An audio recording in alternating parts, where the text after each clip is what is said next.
Fast FM Magelang.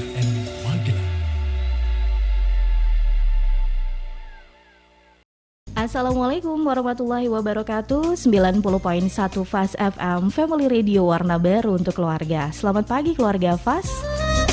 Alhamdulillah kembali hadir untuk menemani aktivitas Anda hingga pukul 12 nanti. Reni di Fast Family ya, tapi di jam 9 sampai jam 10. Seperti janji kita tadi, sudah dipromokan dari kemarin bahwa kita akan berdialog kembali dengan rekan-rekan profesional dari Himpunan Psikologi Indonesia untuk Jawa Tengah.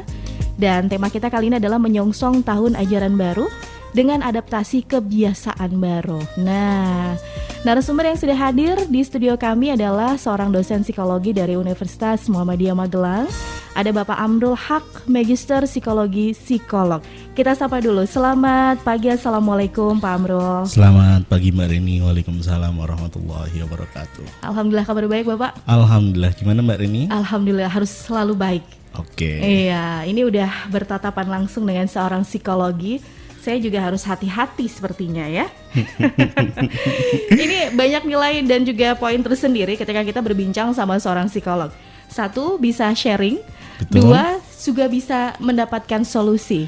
Iya. Ya, karena saya yakin juga di rumah ini para orang tua dan juga guru sedang menanti masukan-masukan dari Pak Amrul nih berkaitan dengan tahun ajaran baru. Betul. Nah, mungkin Pak Amrul sendiri bisa menjelaskan nih apa yang harus dipersiapkan atau apa dulu sih yang mau kita bahas dalam tahun ajaran baru ini?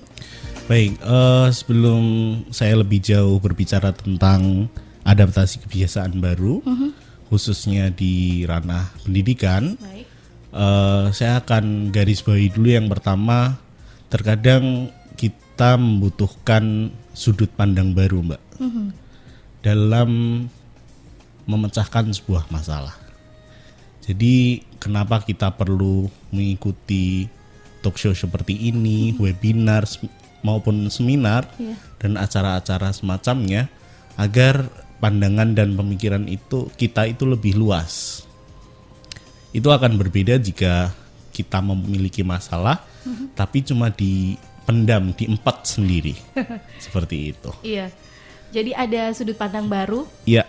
reframing gitu ya Pak? Iya, betul. Oke. Oke. Baik, kemudian selanjutnya saya akan mulai dari MPLS, Mbak, yang baru selesai hari Rabu kemarin. Masa pengenalan lingkungan sekolah yang dilakukan secara virtual, daring, dalam jaringan. Saya akan mulai dari prestasi dulu mungkin. Ya. Salah satu universitas swasta di Surakarta berhasil memecahkan rekor muri karena dalam rangka penyambutan mahasiswa baru secara virtual. Iya. Ini berarti apapun kondisi kita saat ini, kalau kita melihat dari sudut pandang yang positif, Iya. bisa kok jadi sebuah prestasi, Ya. bisa kok jadi sebuah nilai. Itu pun yang saya akan sampaikan hari ini. Oke, cobalah kita rubah sudut pandang kita, jangan ke sudut pandang yang negatif dulu, positifnya dulu. Tadi saya bilang masa pengenalan lingkungan sekolah. Iya.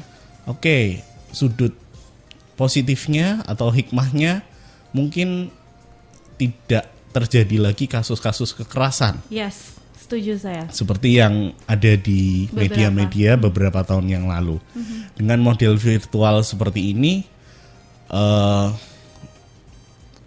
kontak fisik yang betul-betul dijaga jaraknya, kontak fisik yang betul-betul tidak ada karena dilakukan secara virtual, itu membuat diskriminasi antara senior dan junior jadi tidak ada lagi. Itu salah satu hikmahnya saja dari MPLS. Kemudian hikmah yang lain, mungkin di masa pengenalan lingkungan sekolah berdasarkan virtual tadi, orang tua juga bisa berperan lebih aktif. Bisa tahu sekolah yang akan dituju oleh anaknya itu berbentuk seperti apa. Karena biasanya kan di tahun-tahun sebelum adanya pandemi ini, orang tua dihadirkan di acara pembukaan dan seluruh masa orientasi siswa dikerjakan langsung oleh siswa sendiri. Tapi tahun ini tidak ada kerjasama antara antara orang tua dan murid itu sendiri dalam menyambut tahun ajaran baru 2020-2021 yang dilakukan secara virtual atau daring. Gitu Mbak Reni. Oke, baik. Jadi malah bisa lebih fokus untuk pengenalan lingkungan sekolah. Yap. Ya, walaupun memang untuk kasus-kasus kekerasan itu kan tidak semua sekolah, tidak semua perguruan tinggi begitu ya Pak Amrol. Betul. Tapi kemarin kita lihat dari positifnya dulu bahwa satu bisa mecahin rekor nih, rekor muri begitu. Dan ini mungkin bisa diikuti oleh instansi lain kan. Betul, betul. Dua, benar-benar calon mahasiswa atau mungkin calon siswa di sini lebih mengenal seluk-beluk sekolah mereka. Ya. Termasuk guru-gurunya juga kan ini? Iya, betul sekali. Karena memang dilakukan secara daring ini diharapkan siswa itu betul-betul fokus, kemudian tidak ada paksaan dari pihak manapun, artinya dia free di rumah, bisa disambi makan, disambi minum, tidak hanya mendengarkan ceramah saja yang duduk yang mungkin dalam masa orientasi sekolah biasanya siswa cepat bosan, rame dan sebagainya. Gitu kira-kira Mbak Reni. Baik.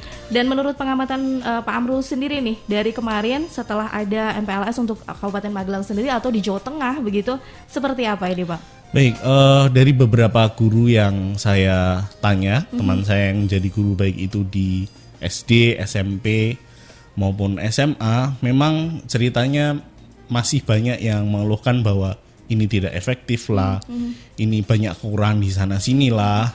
Tapi yang saya ambil dari itu adalah ternyata dari kejadian ini kita baik itu guru, orang tua maupun siswa itu sendiri harus bisa berinovasi dan berkreasi lebih nih. Bagaimana caranya biar siswa itu tidak merasa bosan, siswa itu tidak merasa gitu-gitu aja dalam menghadapi pembelajaran jarak jauh yang mungkin minggu ini atau minggu depan sudah mulai efektif. Oke, baik. Dan ini bisa jadi evaluasi ya Pak ya? Betul sekali. Dari masa pengenalan lingkungan sekolah yang sudah dilakukan 3 hari kemarin, bisa jadi batu pijakan untuk bagaimana sih pembelajaran jarak jauh agar lebih efektif lagi, agar lebih komunikatif lagi, agar pembelajaran yang direncanakan sampai Desember 2020 ini bisa dilakukan secara optimal. Gitu Baik. kira-kira. Kita dengar bulan Desembernya aja udah agak-agak pening gitu ya. Karena sebagian orang akan merasakan ketika ada orang tua yang memang full, mungkin separuh harinya untuk beraktivitas di luar bekerja. Terus ketambahan lagi anak-anak yang memang harus belajar dari rumah. Ini harus ada yang dipersiapkan lagi nih ya Pak ya. Betul. Oke deh. Nanti kita break dulu sebentar, kasih informasi yang mau lewat. Dan untuk Anda keluarga FAS, apa yang harus dipersiapkan kita sebagai orang tua atau Anda yang saat ini berprofesi sebagai guru yang pastinya luar biasa pekerjaannya untuk membuat soal-soal daring tadi. Anda nanti bisa bertanya langsung lewat 3143330, SMS dan juga WhatsApp-nya di 081578709640.